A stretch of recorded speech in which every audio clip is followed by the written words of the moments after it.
Buenos días. ¿Cómo se encuentran hoy? ¿Bien? ¿Seguros? ¿Seguros que estamos bien? Sí, ¿verdad? Con el Señor no podemos estar de otra manera más que bien. Esa es una realidad, aunque a veces se nos olvida. El día de hoy me corresponde compartir la palabra con ustedes y vamos a hablar acerca de los propósitos generales que tiene la primera epístola de Juan. Ya hemos recibido recomendaciones, ¿verdad?, de parte de los hermanos que fuéramos leyendo, ¿verdad?, estas 5 epístolas. Evidentemente, bueno, pues vamos a empezar por primera de Juan. Ahora, quisiera empezar la predicación haciéndoles una pregunta, porque yo soy muy preguntón. ¿Estamos seguros que esta epístola, primera de Juan, la escribió Juan? Y si es así, yo les preguntaría en una segunda ocasión, ¿cuál Juan? A ver, díganme ustedes. Juan el apóstol. Bueno, ya tenemos una buena respuesta, ¿verdad? Una de las dos preguntas ya la contestamos. Juan el apóstol. Ahora la primera pregunta. ¿Por qué estamos seguros que él la escribió? Que él fue el autor humano que utilizó Dios para dejarnos esa porción de la Escritura. A ver, ¿alguna idea que tengan? ¿Alguna sugerencia?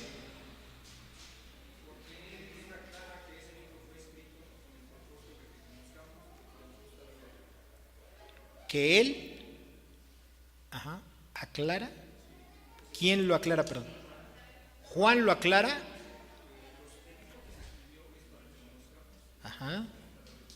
Ok. Exacto. Bueno, eso es lo que acabas de decir, es correcto, pero ¿cómo sabemos que fue el apóstol Juan el autor de esta carta? ¿Mandé? Y no, sí, cualquier otro Juan, ¿verdad? Juan era un hombre común en aquel tiempo, como lo es ahora.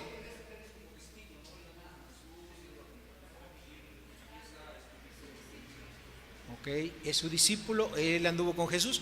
Es cierto, ¿verdad? O sea, lo que acaban de decir ustedes es cierto, pero ¿esto será una evidencia plena, fehaciente de que él fue el autor de esta carta? ¿Sí o no? ¿Mandé? Porque alguien nos puede preguntar, ¿sí? O sea, mucha gente cuando uno le testifica de Cristo y le dice, ¿me permites utilizar la Biblia para decirte algo? Y cuando uno dice que es la palabra de Dios, nos pregunta, bueno, ¿y cómo sabes que es la palabra de Dios? ¿No? Ya le tenemos que de contestar, ¿verdad? Entonces, hay 6 razones o 6 pruebas que nos afirman o que dan la evidencia de que el autor de esta epístola es, o mejor dicho, fue el apóstol Juan. El apóstol, aquel discípulo que anduvo por lo menos 3 años con el Señor Jesucristo, ¿verdad? Hay 6 evidencias. Bueno, pero antes de entrar a esas 6 evidencias, quiero mencionarles 2 cosas. Primero, en ninguna parte de los 5 capítulos de esta epístola, el apóstol Juan menciona que él es el autor. ¿Okay? No sé si alguno la leyó. ¿Se acuerdan que nos recomendaron? Hay que leer las cartas. Y de preferencia, pues todas. Si vamos a estudiar toda la carta de Juan, que son 5 capítulos, bueno, hay que leerlo. Bueno, en ninguno de los 5 capítulos que tiene, Juan menciona que es el autor. Segundo, este escrito que tenemos, aunque es una carta, y si una carta es enviada, ¿verdad? Esta carta tiene todos los elementos de una carta menos 2 elementos. ¿Ustedes se acuerdan qué es una carta? A ver, ¿qué será una carta? Allá cuando íbamos en la primaria, 3º o 4º año, que ya sabemos leer y escribir, ahí nuestros maestros nos enseñaban qué es una carta, hasta nos ponían a hacer. ¿Qué es una carta? Es un mensaje, un comunicado, ¿verdad? Y toda carta o comunicado pues tiene varios elementos. Un elemento de una carta, un comunicado, ¿qué es? Un remitente, ¿verdad? Es decir, la persona que está, ¿qué? Escribiéndolo, ¿verdad? El que lo escribe, el autor, es un remitente. ¿Qué más? ¿Qué otro elemento tiene una carta? Un destinatario, ¿verdad? La carta, ¿qué creen? Tampoco dice un destinatario. Nosotros sabemos que iba a una iglesia, que circulaba, ¿verdad? Porque sí se envió, pero tampoco tiene un destinatario. Bueno, entonces esas son 2 elementos de una carta que la Biblia no los menciona. Ahora, la segunda cosa que les quiero compartir. Esta carta expresa verdades espirituales muy profundas, pero con un lenguaje sencillo y simple. Tiene pocas variantes. ¿Okay? ¿Cuáles son las palabras que más se utilizan en esta carta? Las vamos a descubrir en un ratito, no se preocupen. Ahora, voy a mencionarles las 6 pruebas que nos dicen que el apóstol Juan fue el autor de esta epístola. La primera, hay una evidencia histórica de que Juan el apóstol fue quien escribió esta carta. Hay personas conocidas, cristianos, maestros de la Biblia que vivieron muy cerquita de Juan. Juan escribió, según tenemos evidencia histórica, esta epístola entre el año 85, 90, 95, ¿verdad? Es difícil citar una fecha precisa, pero ese es el periodo. Entonces hubo personas que vivieron cerquita de ese tiempo. Uno de ellos, Ireneo, que es un maestro de las primeras iglesias cristianas, Clemente de Alejandría, que vivieron allá por el año 150, 215, 190, Orígenes, que es otro maestro, ¿verdad?, de esas primeras iglesias establecidas. A ellos se les conocen como los maestros o padres de la iglesia, que es la iglesia cristiana, que ya para ese tiempo ya tenía sus añitos, ¿verdad? Entonces, esa es una evidencia, ¿verdad?, que hay testimonio de escritos que todavía hay en nuestra época que aluden a que el apóstol Juan fue el autor de esta carta. Segundo, los primeros 4 versos de esta epístola, primera de Juan, son evidencia de algo de lo que ustedes mencionaron, de que alguien que escribió esta carta fue alguien que estuvo viviendo cerca del Señor Jesucristo. Vamos a leer los primeros 4 versículos de primera de Juan. ¿Ya lo encontraron todos? Primera de Juan, capítulo 1, los primeros 4 versículos. ¿Ya están ahí? Eso es, dice así: lo que era desde el principio, lo que hemos visto y oído, lo que hemos visto con nuestros ojos, lo que hemos contemplado y palparon nuestras manos tocante al verbo de vida. ¿Okay? Dice, porque la vida fue manifestada y la hemos visto y testificamos y os anunciamos la vida eterna, la cual estaba con el Padre y se nos manifestó. Lo que hemos visto y oído, eso os anunciamos, para que también vosotros tengáis con nosotros y nuestra comunión verdaderamente es con el Padre y con su Hijo Jesucristo. Estas cosas os escribimos para que vuestro gozo sea cumplido. Bueno, entonces fíjense, aquí en estos versículos encontramos que el autor de esta epístola fue alguien que, lo que ustedes mencionaron, ¿verdad?, que vio, ¿verdad?, al verbo de vida, es decir, ¿a quién? A Jesucristo, que testificaron, que lo vieron en persona, ¿verdad?, que vieron esa encarnación de Dios. Entonces eso nos va limitando. Ahora, eso mismo nos da otra evidencia. ¿Cuál? Esta epístola, les dije yo, está fechada entre el año 85 y el 95 de esta era. Para ese tiempo, todos los apóstoles que siguieron al Señor Jesucristo ya habían fallecido. Todos. Jacobo, Pedro, Pablo, todos ya habían muerto. Y todos de una manera violenta, fuerte, por la causa de Jesucristo. El único apóstol que quedaba para ese tiempo ya era un anciano. Imagínense, se calcula que el apóstol Juan fue llamado por Jesucristo cuando tenía unos 30 años. Si estamos hablando que esta pudo haber sido fechada, vamos a ponerle en el año 90, ¿cuántos años ya tenía este apóstol? ¿Cuánto? ¿120 años? ¿120 años? Si tenía 30 años, ¿sí? ¿Mandé? Pues por lo menos tendría unos 90 años, ¿no? Por ahí andaba. Entonces ya era un hermano de edad avanzada. Entonces, esto limita a que, ¿cuántos apóstoles había ya para esa época? Más que él, ¿verdad? Seguimos adelante, otra evidencia de esto. Esta epístola se escribió desde Éfeso. En Éfeso, ustedes saben que ahí alguien estableció una iglesia. ¿Quién fue? Pablo, ¿verdad? Pablo estableció una iglesia en Éfeso y después de que estuvo él un tiempo, él se fue. Y pasaron los años y él dejó ahí comisionado o como pastor encargado a alguien muy famoso. ¿A quién dejó Pablo en Éfeso? A Timoteo, ¿verdad? A Timoteo. Ahí estuvo Timoteo, siendo el pastor de esta iglesia en Éfeso. Y muchos años después, ¿quién estaba? Juan, el apóstol Juan. Y desde ahí está fechado y redactado que él fue el que escribió esta carta. Ahora, en la carta hay un carácter importante que sería otra evidencia. Hay una autoridad en todas y cada una de las frases que menciona. Hay una autoridad apostólica, pero también hay la ternura y la guía de alguien espiritual. Ustedes, por curiosidad, saben de los apóstoles quién se manifestó de acuerdo a lo que encontramos en los evangelios como un hombre cariñoso, amoroso. Juan, ¿verdad? Exacto, ¿verdad? Juan, ¿sí? Pero no siempre fue así. Al ratito vamos a ver algunos detalles de él. También hay frases que este amor manifiesto dice, ¿verdad? Amados, hijitos míos, hermanos. O sea, son palabras tiernas, ¿ok? Que solamente alguien que estaba con vida y que a lo mejor ya había pasado por todas las batallas, imagínense, a los 90 años, después de seguir al Señor Jesucristo por más de 50 años,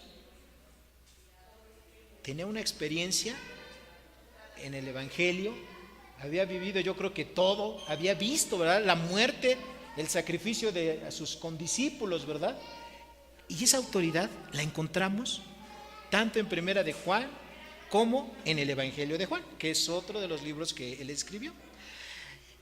En el siguiente hay muchas frases que no se repiten en Primera de Juan y en el Evangelio de Juan, lo cual quiere decir que el autor es ¿qué? El mismo.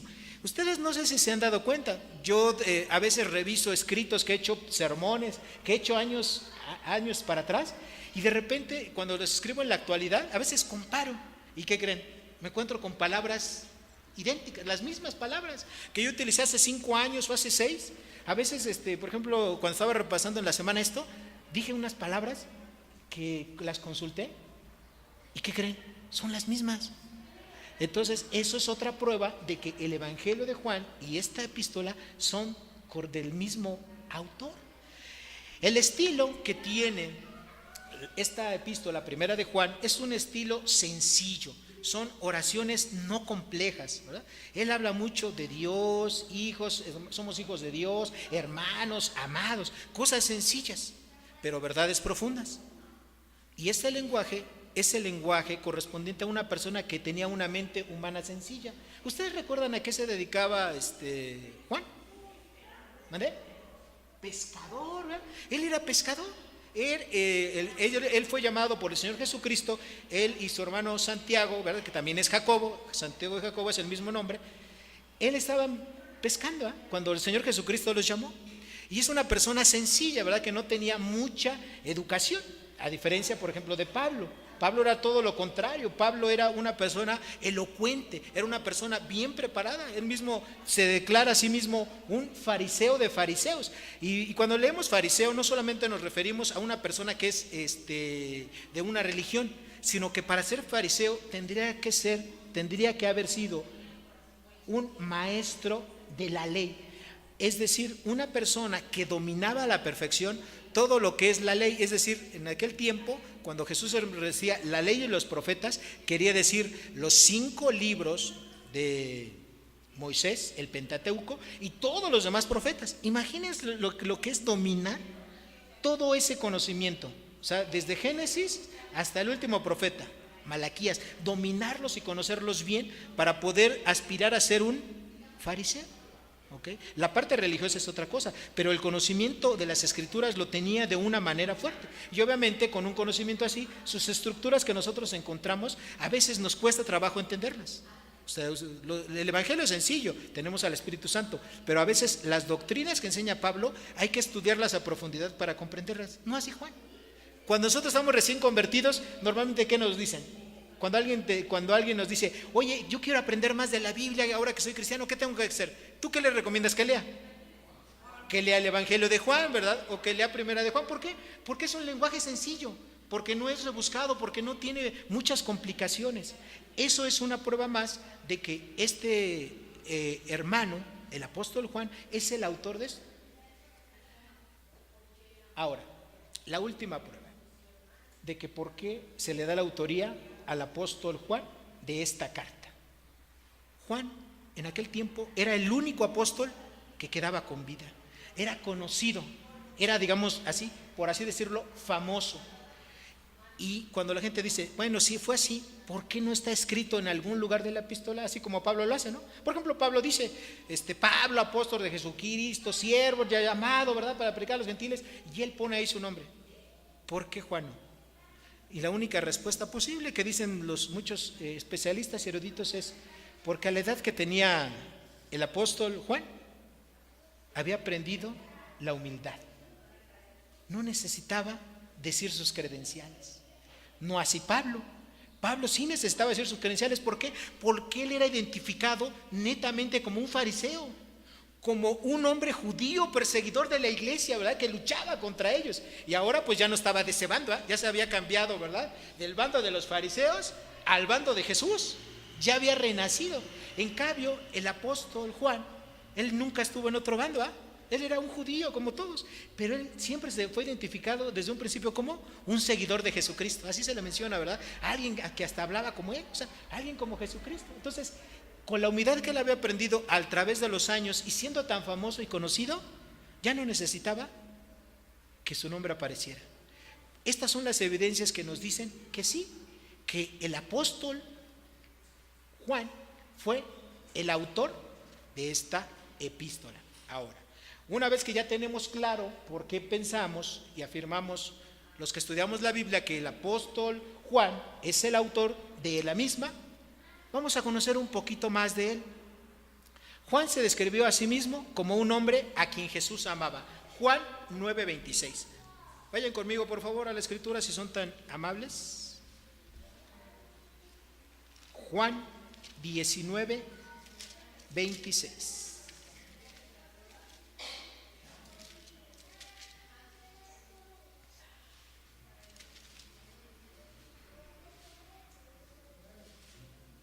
¿Ya están ahí?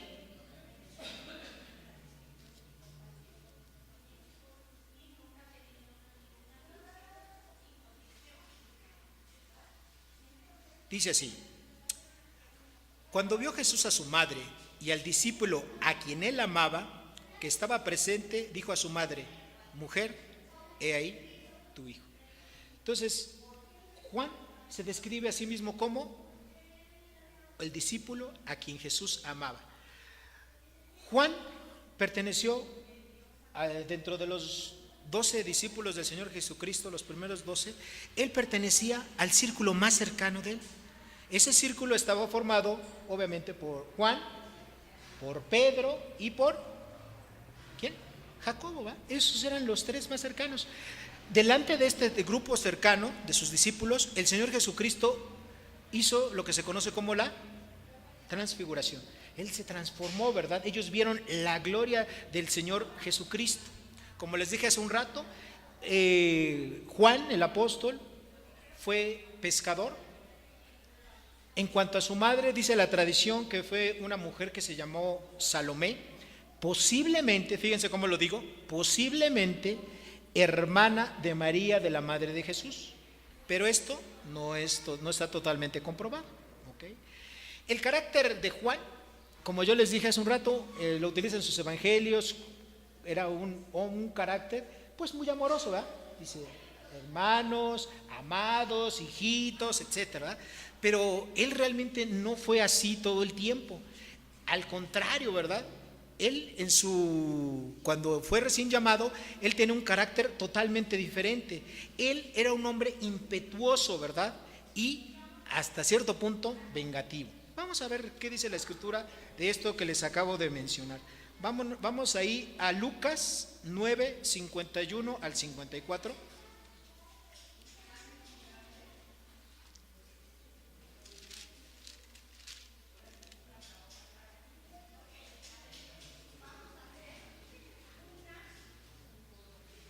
¿Ya están ahí? Lucas 9, 51 al 54.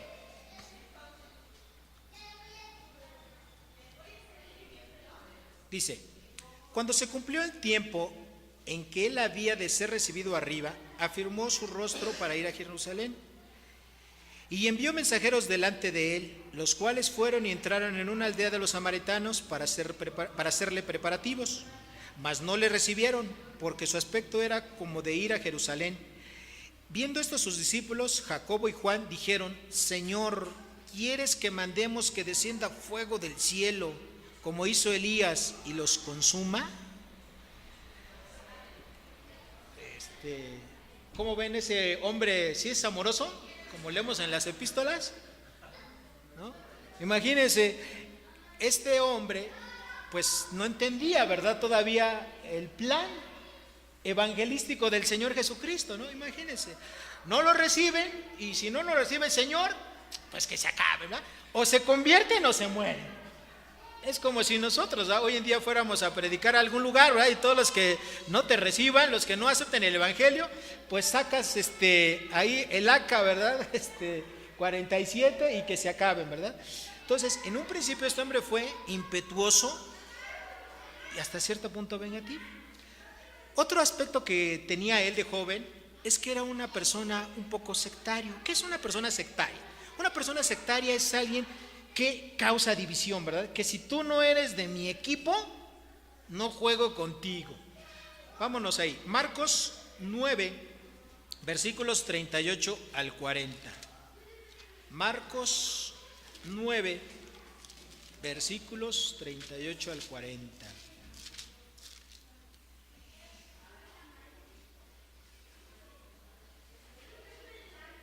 ¿Ya están todos ahí? Dice así: Juan le respondió diciendo: Maestro, hemos visto a uno que en tu nombre echaba fuera demonios, pero él no nos sigue y se lo prohibimos porque no nos seguía. Pero Jesús dijo: No se lo prohibáis, porque ninguno hay que haga milagro en mi nombre que luego puede decir mal de mí, porque el que no es con nosotros, por nosotros es. ¿Okay? Entonces, nosotros también a veces somos de esa manera, ¿verdad? Vemos gente que está haciendo cosas buenas, cosas correctas, pero como no es de este equipo, entonces ¿qué?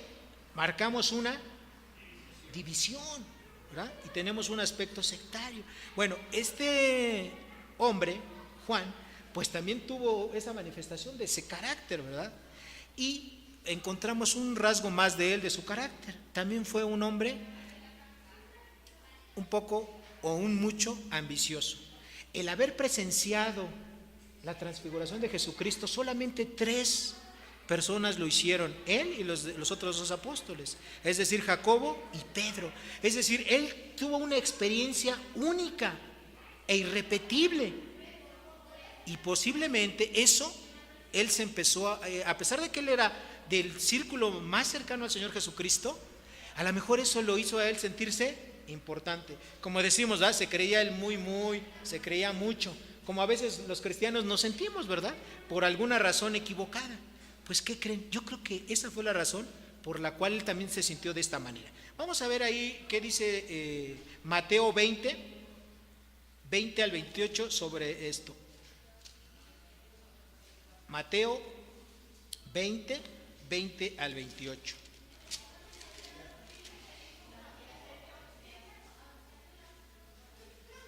¿Me avisan cuando están ahí?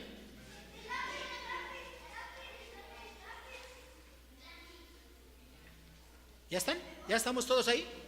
Mateo 20 al 28. Bueno, dice, obviamente está ahí el Señor Jesucristo, es el contexto, y dice: Entonces se le acercó la madre de los hijos de Zebedeo con sus hijos. ¿Quiénes eran los hijos de Zebedeo? Jacobo y Juan. ¿Okay? Dice: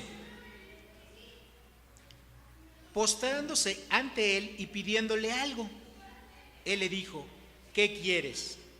Salomé, es decir, la madre, dice: ella le dijo: ordena que en tu reino se sienten estos 2 hijos míos, el uno a tu derecha y el otro a tu izquierda. Pedía algo sencillito, ¿verdad? Algo así muy insignificante, ¿verdad? Imagínense el cuadro: una mamá Digo, todos nuestros hijos, los que somos padres, queremos mucho a nuestros hijos y queremos lo mejor para ellos, ¿verdad? Imagínense ese cuadro, ¿verdad? O ustedes como hermanas, como mamás, ¿verdad? Llevan a sus dos hijos, van a la presencia del Señor Jesucristo y le hacen una pequeña petición. Así como habían visto tantas peticiones que iban con el Señor Jesucristo, ¿eh? Que curara enfermos, que les diera la vista a ciegos, que se curaran cojos, todo lo que ustedes ya saben. Y que les dice esta mamá: Señor, un favor, una petición. Te pido, ¿verdad? Que cuando tú estés en tu reino, en el cielo, ¿verdad? Allá con Dios, hagas, ¿verdad? Que uno de mis hijos, Jacobo, se siente a tu derecha, en el lugar más cercano a él, ¿verdad? Y el otro a tu izquierda, ¿verdad? Más cerca del Señor Jesús no podían estar. Sencilla petición, ¿no? Bueno, ¿qué dijo el Señor Jesucristo? Entonces Jesús respondiendo dijo: no sabéis lo que pedís. ¿Podéis beber del vaso que yo he de beber y ser bautizado con el bautismo que yo soy bautizado? Ellos le dijeron: podemos. Él les dijo: a la verdad, de mi vaso beberéis y con el bautismo que yo soy bautizado seréis bautizado, pero el sentaros a mi derecha y a mi izquierda no es mío darlo, sino aquellos para quien está preparado por mi Padre. Cuando los 10 oyeron esto, se enojaron contra los hermanos. Bueno, esos otros 10 eran ¿quiénes? Los demás discípulos, ¿verdad? Entonces, esa ambición, ellos, en el caso de Juan, pues él no hizo nada para detener a su mamá, ¿verdad? Él dijo, le gustó la idea, ¿no? Oye, mamá, pues me estás promocionando, pues vamos, ¿verdad? Entonces, esto denotó del apóstol algo ambicioso, ¿verdad? Pero aquí hay algo importante. Estas tres formas de sus rasgos de su carácter negativos, si lo vemos fríamente, pues todos los que estamos aquí somos iguales, ¿verdad? Somos humanos y tenemos problemas con nuestro carácter de una u otra manera. Y si el Señor Jesucristo pudo transformar a este hombre, la verdad, hermanos, tenemos esperanza, ¿eh? De que también a cada uno de nosotros Dios nos pueda transformar. Dios dijo allá en Filipenses 1:6, ¿qué dijo? ¿Qué dijo Dios en Filipenses 1:6? Ustedes ya se lo tienen que saber de memoria. ¿Qué dijo? ¿No? ¿No se acuerdan? Vamos por favor. Filipenses 1:6. Cuando todos lo encontremos, vamos a decir un amén. Uy, unos cuantos. A ver, los demás. Filipenses 1:6. Amén, amén, unos cuantos. ¿Ya? ¿Ya están los demás todos? A ver, dice así: estando persuadido de esto, el que comenzó en vosotros la buena obra, la perfeccionará hasta el día de Jesucristo. Es decir, todos nosotros como cristianos, así tengamos 5 años, 20 años, 30, 50 años de ser cristianos, somos una obra que está en proceso. No somos un producto terminado, ¿verdad? Como se dijera en el mundo. No, somos seres que estamos en una perfección de Dios. Entonces, de este hombre, de este discípulo Juan, Dios lo transformó 50, 60 años después en ese apóstol cariñoso, ¿verdad? Que escribió y que fue muy utilizado por Dios.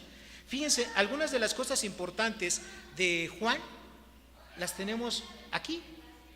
Juan fue un hombre de convicciones firmes. Nadie puede seguir al Señor Jesucristo por más de 50, 60 años a una costa de su vida si no tuviese una convicción firme. Esto es algo que todos los que estamos aquí tenemos que pensar y meditar, ¿sí? Tener convicciones firmes de seguir a Dios. Segundo, Dios lo transformó en un hombre amoroso. La palabra amor se menciona 80 veces en sus escritos. Tanto en el Evangelio de Juan como en sus 3 epístolas, 80 veces encontramos mencionada la palabra amor. Por eso se le dice a este apóstol que es el apóstol del amor, pero no solamente es el apóstol del amor, también encontramos declarando verdades sin ningún temor. No es como a veces, muchas veces nosotros lo somos, que somos políticamente correctos, ¿verdad? Para no ofender a nadie. Él no se muestra de ninguna manera tolerante. Hoy en día hay una confusión. El mundo está confundiendo y a veces también confunde a los cristianos de que quieren que seamos tolerantes y que respetemos y absorbamos todo tipo de pensamientos de ideologías que van en contra de lo que la Escritura señala. ¿Sí? El apóstol no es así. Él es muy claro. Él les dice a los que somos, o somos hijos de Dios o somos hijos del diablo. No dice más. O estamos en la luz o estamos en las tinieblas. O estamos en santidad o estamos en pecado. No hay medias tintas. Y a veces los cristianos tendremos que ser un poco de esta manera, ¿verdad? O sea, estar seguros de nuestras convicciones y en quién hemos creído. ¿Algo más?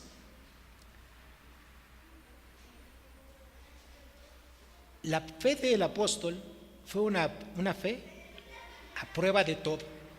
Imagínense nada más. La palabra creer aparece más de 100 veces en sus escritos. Entonces, el apóstol no solamente es el apóstol del amor, es el apóstol de la fe y el apóstol de la verdad. Eso sería el nombre completo que realmente debería de recibir. Ahora, ¿de qué habla esta epístola? ¿Cuáles son los propósitos generales que tuvo el apóstol para poder dejar esta carta para el conocimiento y la enseñanza de todos los cristianos de todos los tiempos? Bueno, encontramos 3 propósitos. Vamos a ver todos y cada uno de esos 3 propósitos. Primero, el primer propósito que tuvo el apóstol Juan, inspirado por Dios para todos nosotros, es que tú como creyente tengas gozo independientemente de cuál sea la situación en la que tú te encuentras. ¿Dónde lo dice eso? Vayan conmigo. Primera de Juan 1:4, que por cierto ya leímos. Primera de Juan 1:4. ¿Ya están ahí?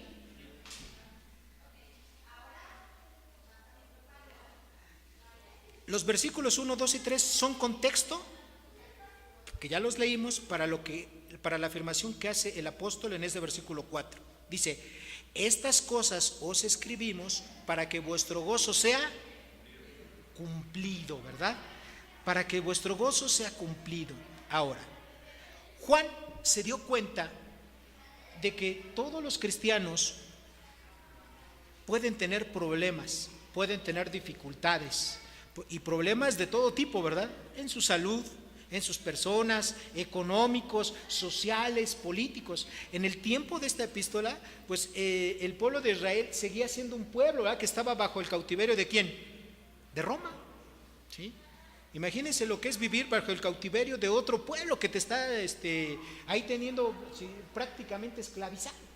Y a pesar de ello, dice aquí que Dios quiere que nuestro gozo sea cumplido. Ahora, para que nosotros entendamos la profundidad de esto, necesitamos saber qué significa esta palabra gozo.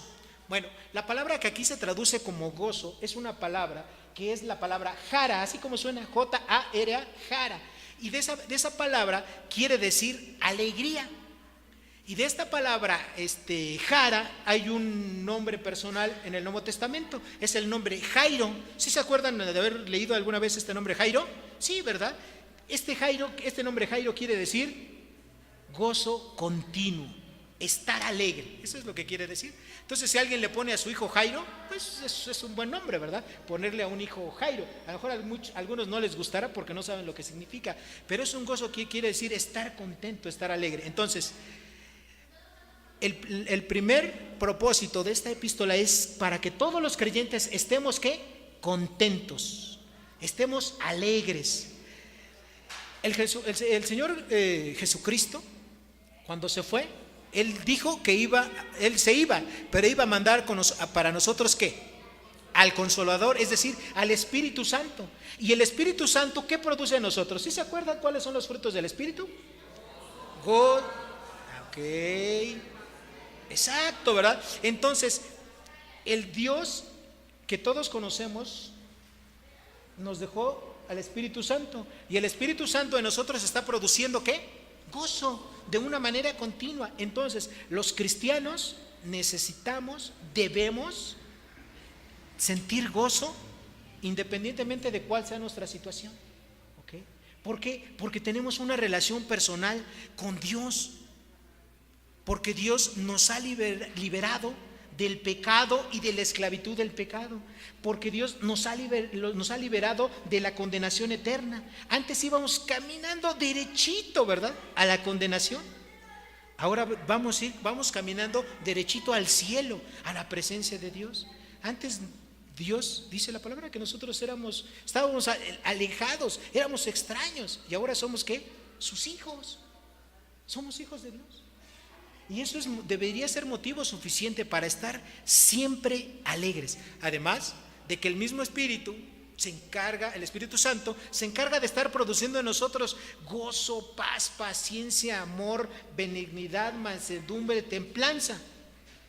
Remata el apóstol, contra tales cosas que no hay ley, es decir, no hay algo que se le oponga.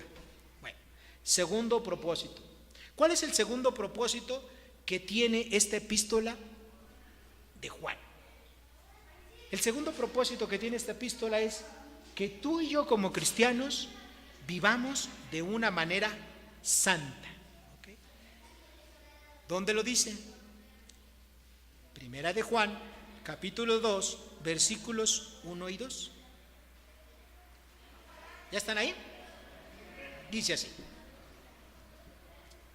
hijitos míos, estas cosas os escribo para que no pequéis. Y si alguno hubiere pecado, abogado tenemos para con el Padre, a Jesucristo el justo. Él es la propiciación por nuestros pecados, y no solamente por los nuestros, sino también por los de todo el mundo. Bueno, vamos a entender esto.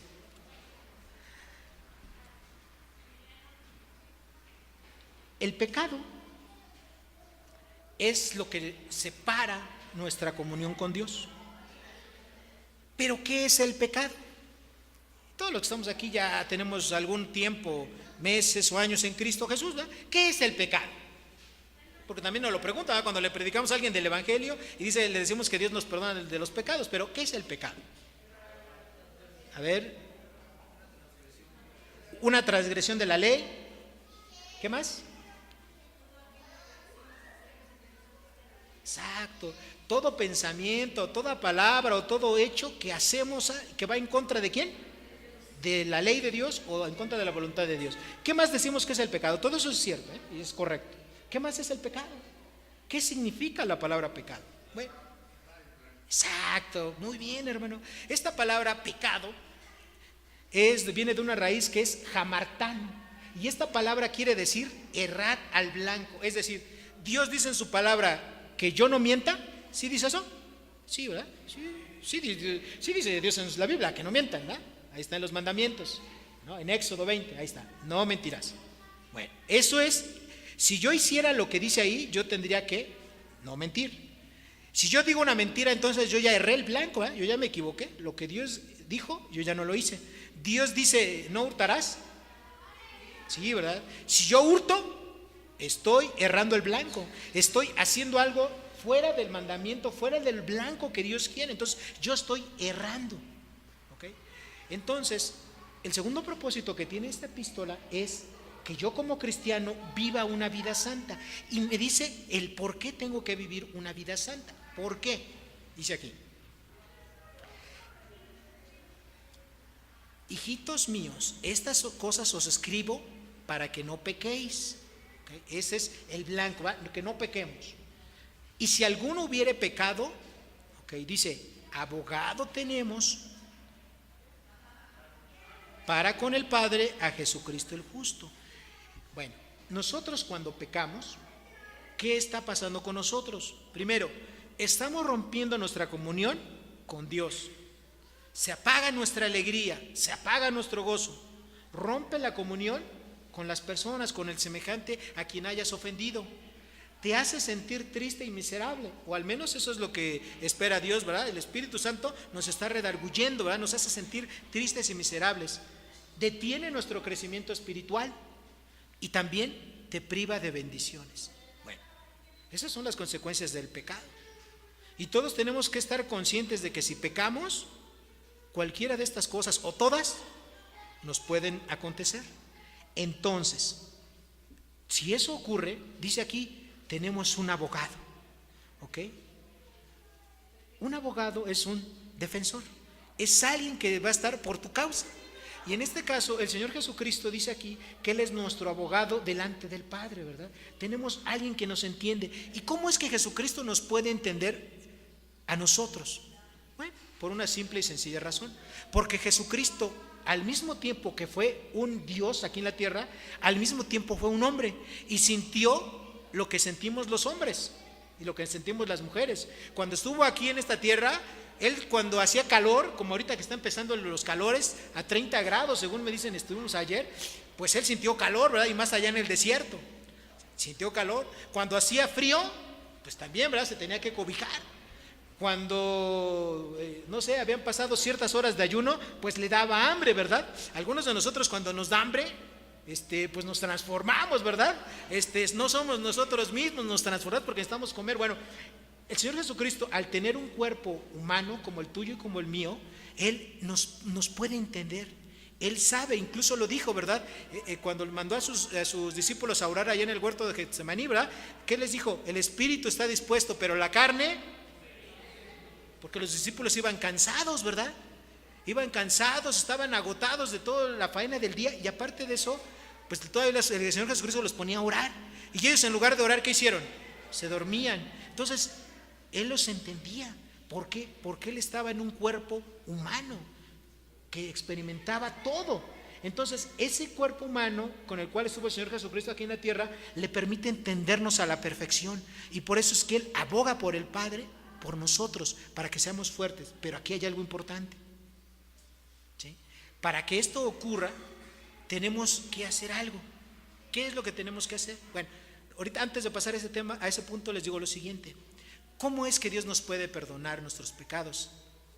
Bueno, dice el versículo 2: Él es la propiciación por nuestros pecados, y no solamente por los nuestros, sino también por los de todo el mundo. Bueno, aquí hay una palabra que es importante que entendamos, la palabra propiciación. ¿Qué significa la palabra propiciación? Bueno, la palabra propiciación quiere decir el expiador, el que pagó de una manera sacrificial por ti. Por eso es que el Señor Jesucristo expió nuestras culpas. ¿Por qué? Porque Él mismo, su cuerpo, fue el medio en el cual Dios descargó todo lo que nosotros merecíamos por nuestros pecados. Ahí lo descargó. Él estuvo aproximadamente en la cruz 3 horas. Y en esas 3 horas, la Biblia dice, ¿verdad?, que el cielo se oscureció, tembló aquí en la tierra, y Dios descargó el pecado de todos nosotros. Él fue el sacrificador, Él fue el que estuvo en nuestro lugar. Por eso dice aquí que Él fue nuestra propiciación. Él fue nuestro expiador. Y gracias a eso es que Dios nos puede perdonar todos nuestros pecados, ¿verdad? Entonces, Dios nos perdona porque alguien se sacrificó por nosotros. Pero para que eso tenga un efecto, tiene que ocurrir algo que está antes de eso. ¿Qué es lo que está antes de eso? Bueno, cuando tú y yo pecamos y queremos que Dios nos perdone por esos pecados, tenemos que hacer lo que dicen unos versículos antes. Dice Primera de Juan ahí 1:9: si confesamos nuestros pecados, Él es fiel y justo, o sea, Dios, para perdonar nuestros pecados y limpiarnos de toda maldad. Si decimos que no hemos pecado, le hacemos a Él mentiroso, ¿verdad? A Dios, y su palabra no está en nosotros. Entonces, para que ese abogado empiece a trabajar, o sea, Jesucristo empiece a interceder por nosotros, ¿qué se requiere? Que antes de eso, tú y yo nos hayamos arrepentido por los pecados que hemos cometido. Si tú no te arrepientes, aunque tú le digas 1000 veces a Dios, perdóname, perdóname, perdóname, si tú no te has arrepentido, no entra el abogado, no entra Jesucristo a interceder por ti. Si tú no has arrepentido, realmente, ¿qué crees?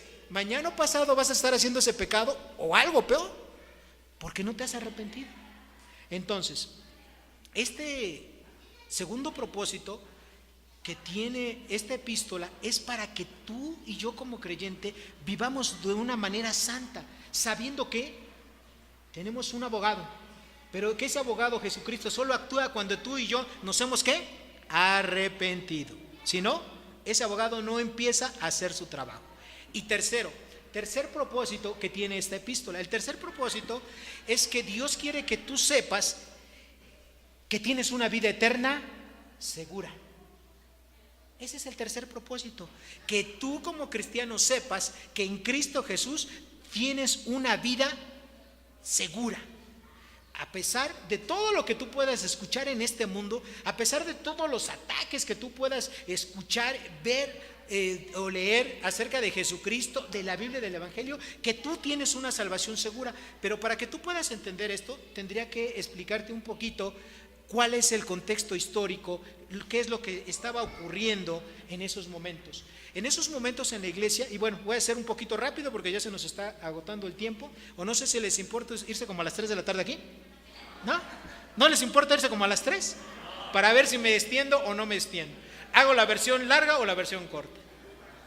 ¿No les importa irse a las 3? Por acá dijeron que no, ¿por acá qué dicen? ¿Por acá? No estoy muy convencido, pero bueno.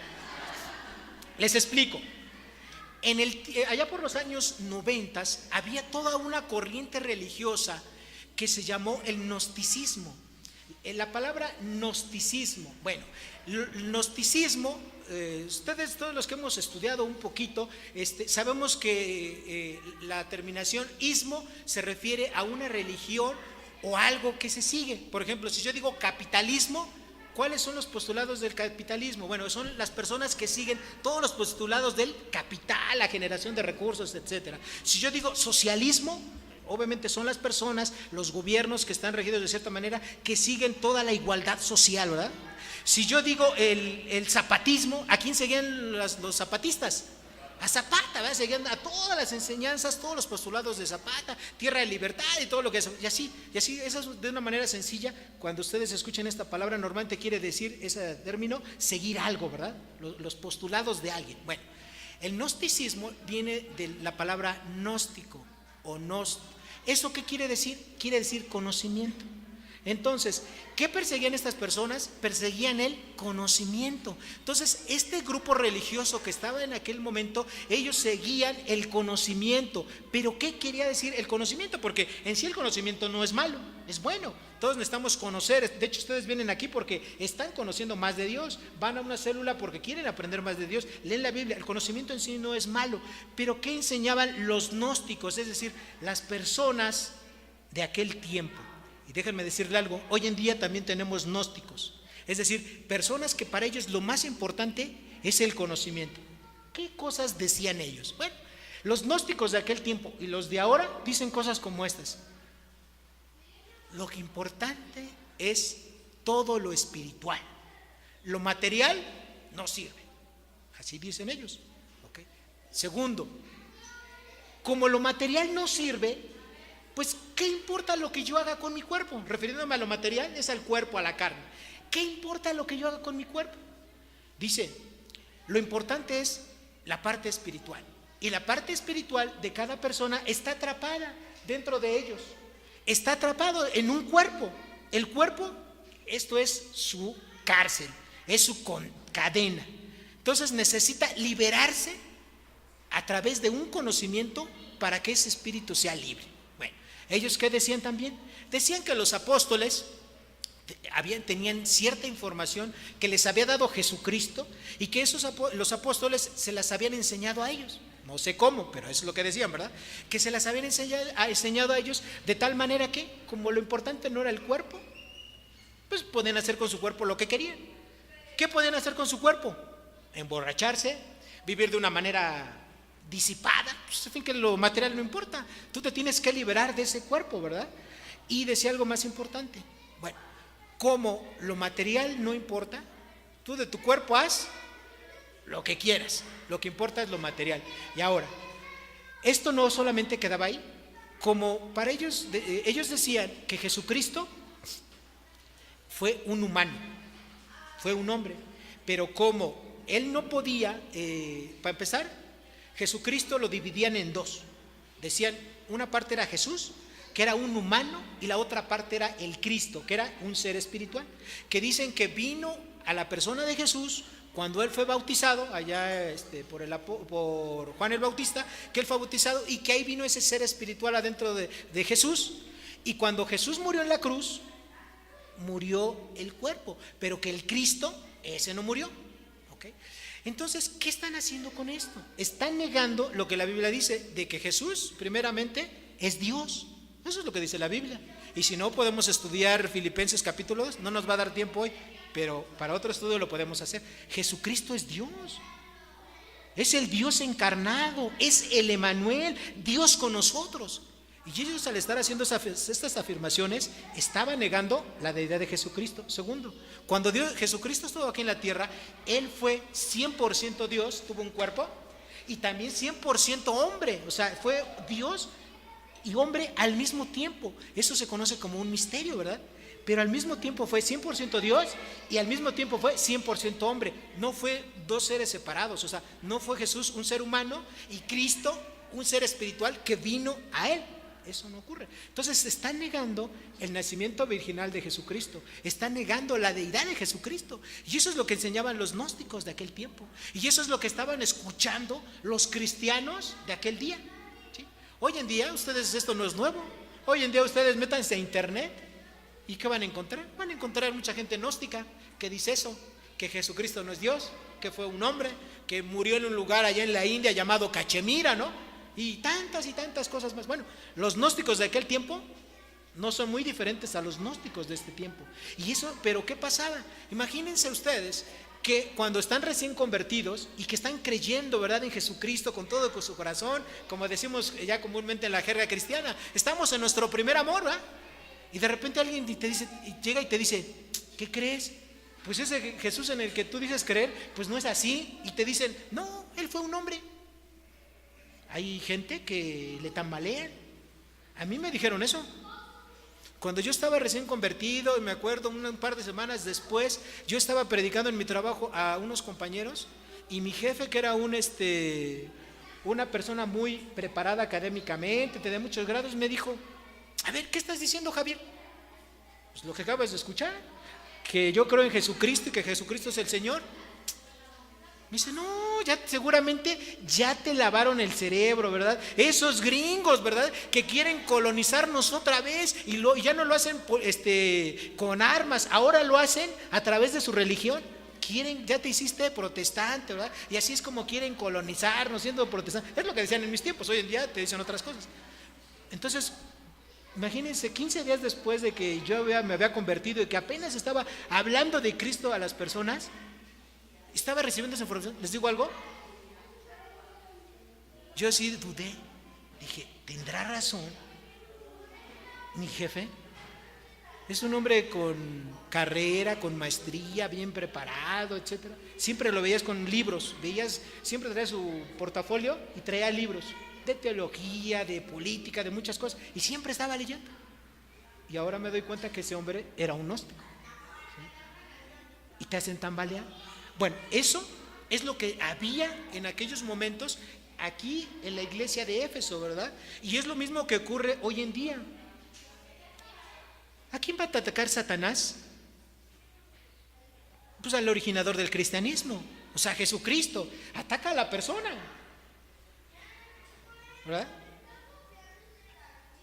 Diciendo que Él no es Dios, diciendo que Él fue un simple hombre, diciendo que un ser, ¿verdad?, espiritual vino a Él, diciendo que cuando murió en la cruz, pues murió la carne, ¿verdad?, lo cual todos tenemos que matarla de alguna manera, ¿okay? Entonces, negando las verdades bíblicas que nosotros encontramos. Entonces, con todo eso, y antes de entrar a la explicación de este último punto, déjenme decirle, hermanos, que eso que estaba ocurriendo ahí en el año 90, 95, ¿verdad?, de acuerdo a lo que se escribió esta epístola, fue una profecía que hizo Pablo. Vayan conmigo, por favor, al libro de los Hechos. Hechos capítulo 20, versículos 28 al 32. Y en lo que llegan les voy a dar el contexto. El apóstol Pablo estaba por salir a Jerusalén. Él ya le habían anunciado, ¿verdad?, el Espíritu Santo a través de profecías. Ya les habían anunciado que cuando estuviera en Jerusalén él iba a padecer cadenas, encarcelamiento, ¿verdad? Y él, ¿qué hace? Él junta a los ancianos, a los pastores de ahí de la iglesia de Éfeso que él mismo había establecido, y les dice las siguientes palabras. Hechos capítulo 20, versículos 28 al 32. Dice así: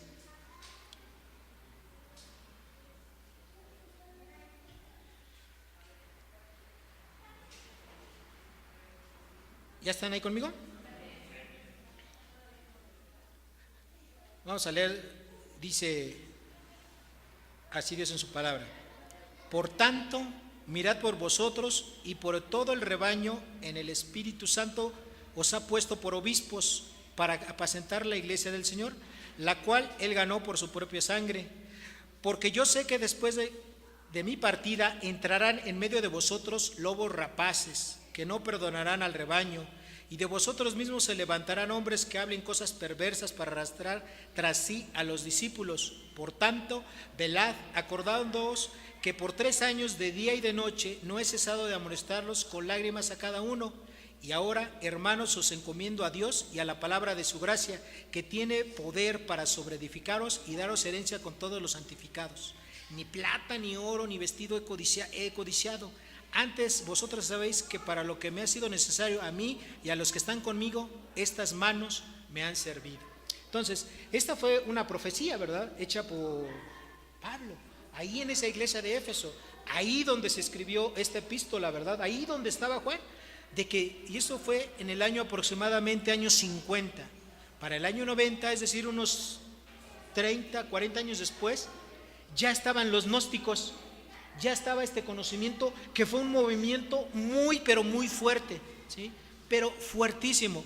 Yo creo que en el tiempo que estemos desarrollando la epístola en otros capítulos, vamos a ver qué tan fuerte fue este movimiento. Pero eso era lo que estaba imperando, ¿verdad?, de que negaban la deidad de Jesucristo, negaban su encarnación, negaban que era Dios y al mismo tiempo hombre, o sea, lo esencial, ¿verdad?, de Jesucristo, o sea, negaban a su persona.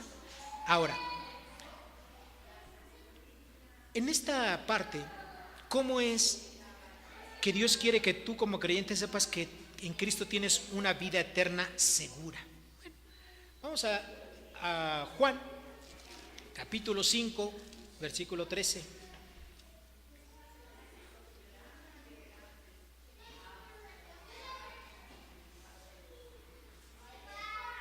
Juan, capítulo 5, versículo 13.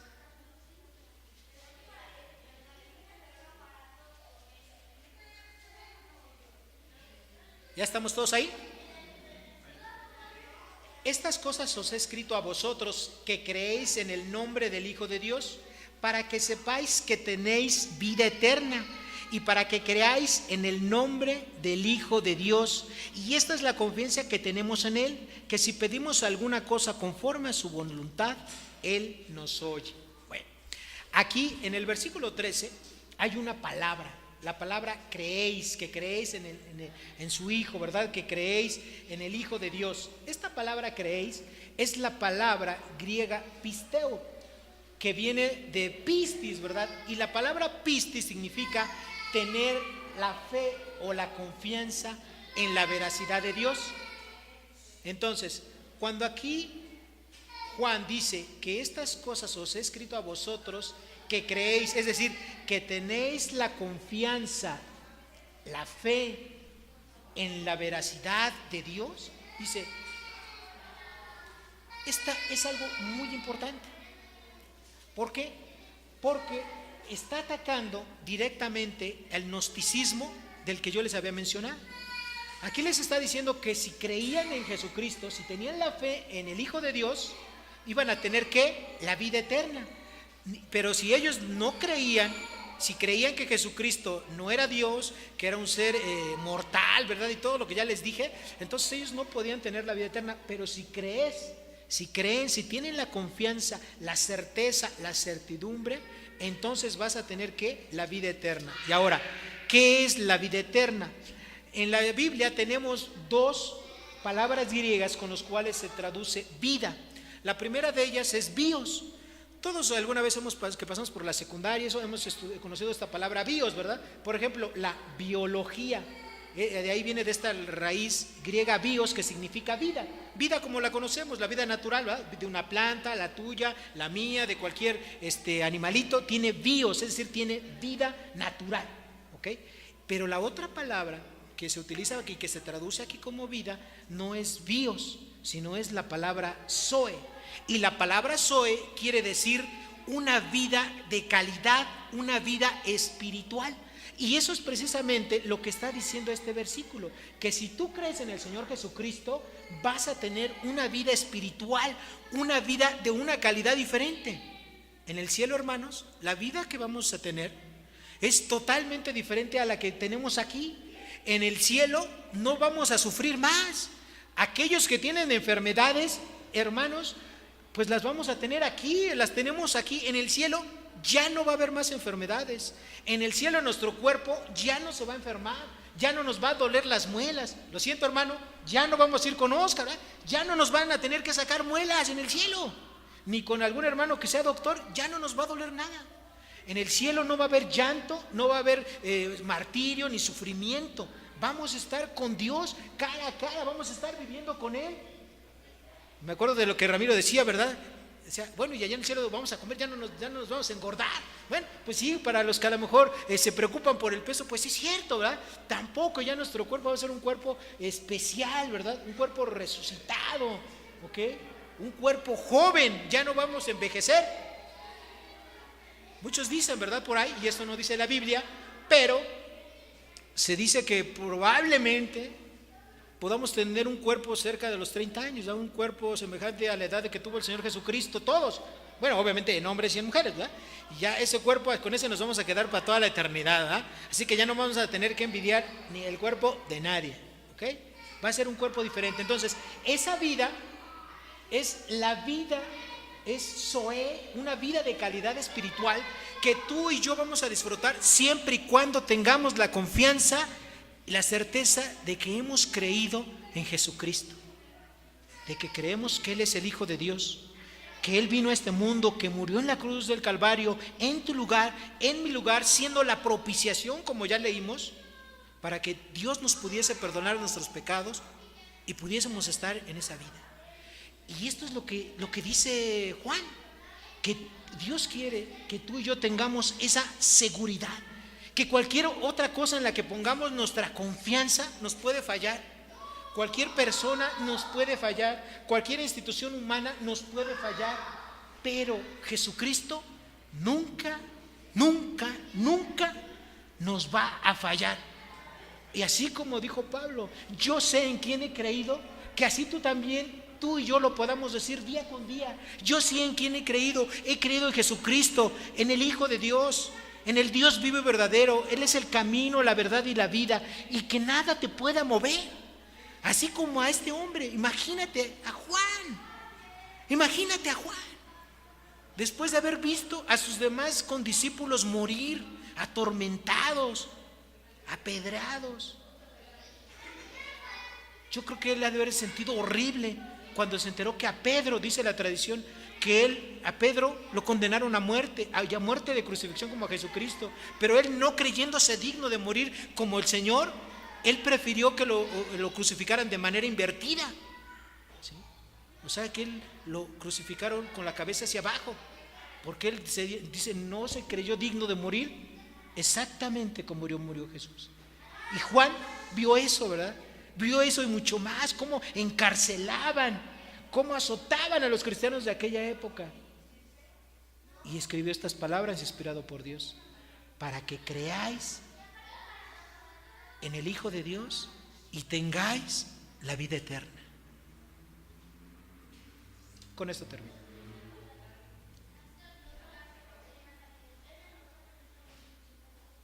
Estos tres propósitos que tuvo el apóstol en su epístola, es bueno estudiarlos, es bueno conocerlos, pero lo más importante es vivirlos. Vivamos con alegría porque tenemos a Dios en nuestra vida. Es lo mejor que nos pudo haber ocurrido a ti y a mí, conocer y que Dios nos conociera de una manera personal. Segundo, que vivamos en santidad, representando dignamente a nuestro Dios aquí en la tierra. Y si pecamos, que recordemos que tenemos un abogado, a Jesucristo. Solo necesitamos arrepentirnos y Él entrará en intercesión delante de Dios por nosotros. Y tercero, que toda nuestra confianza solamente sea en Jesucristo, que la salvación que Él ha prometido está segura. Oremos. Padre Santo, Gracias te damos por tu palabra. Gracias por lo que tú en ella nos enseñas, Dios. Dios, sabemos que muchas veces te fallamos. Sabemos que muchas veces tenemos dudas aquí en la tierra. Nos quejamos, Señor, como las personas que no te conocen. Líbranos de todo esto. Perdónanos, Señor, si actuamos así en ocasiones. Llévanos a vivir de acuerdo a estos 3 propósitos que el apóstol Juan dejó escritos para nuestra enseñanza, obviamente inspirados por ti. Y así como tú lo transformaste a él y lo hiciste ese hombre amoroso, defensor de la verdad, un hombre de fe, que sí, Señor, hagas de todos y cada uno de nosotros. Te lo agradecemos. Gracias, Señor, por tu palabra. En el nombre de Jesús. Amén. Hermanos, que Dios les bendiga.